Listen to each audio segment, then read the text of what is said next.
ബഹ്റൈനിലെ tourism മേഖലയിൽ കർശന പരിശോധനയുമായി അധികൃതർ. ജുഫൈർ, അദ്ലിയ പ്രദേശങ്ങളിൽ നടന്ന പരിശോധനയിൽ നിന്ന് 100-ലധികം നിയമലംഘനങ്ങൾ കണ്ടെത്തി. സാമ്പത്തിക ക്രമക്കേടുകളും ലൈസൻസ് നിബന്ധനകളുടെ ലംഘനവുമാണ് നടന്നത്. ബഹ്റൈനിലെ ജുഫൈർ, അദ്ലിയ ഉൾപ്പെടുന്ന പ്രദേശങ്ങളിൽ ടൂറിസം മന്ത്രാലയം നടത്തിയ പരിശോധനകളിൽ 103 നിയമലംഘനങ്ങളാണ് കണ്ടെത്തിയത്. ഹോട്ടലുകൾ, അപ്പാർട്ട്മെന്റുകൾ, ടൂറിസ്റ്റ് റെസ്റ്റോറന്റുകൾ എന്നിവ കേന്ദ്രീകരിച്ച് ഈ വർഷം നടത്തിയ 779 പരിശോധനകളിലാണ് ഇത്രയും ക്രമക്കേടുകൾ റിപ്പോർട്ട് ചെയ്തത്.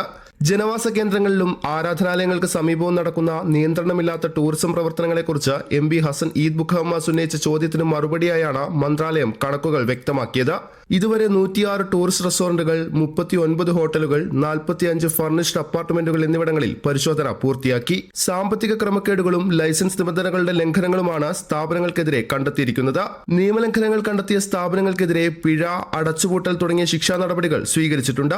ജനവാസ മേഖലകളിൽ ടൂറിസ്റ്റ് ഫ്ളാറ്റുകൾ പ്രവർത്തിക്കുന്നത് തടയാൻ Bahrain tourism and exhibition authority കർശന നടപടികൾ സ്വീകരിച്ചു വരികയാണ്. നിയമലംഘനങ്ങൾ ശ്രദ്ധയിൽപ്പെട്ടാൽ പ്രത്യേകമായി ഒരുക്കിയിരിക്കുന്ന ചാനലുകൾ വഴി പൊതുജനങ്ങൾക്ക് പരാതി അറിയിക്കാനാകും. താമസ മേഖലകളിലെ സമാധാനവും സുരക്ഷയും നിലനിർത്തിക്കൊണ്ട് ടൂറിസം വളർച്ച ഉറപ്പാക്കുകയാണ് ലക്ഷ്യമെന്ന് അധികൃതർ വ്യക്തമാക്കി. Media 1, Bahrain.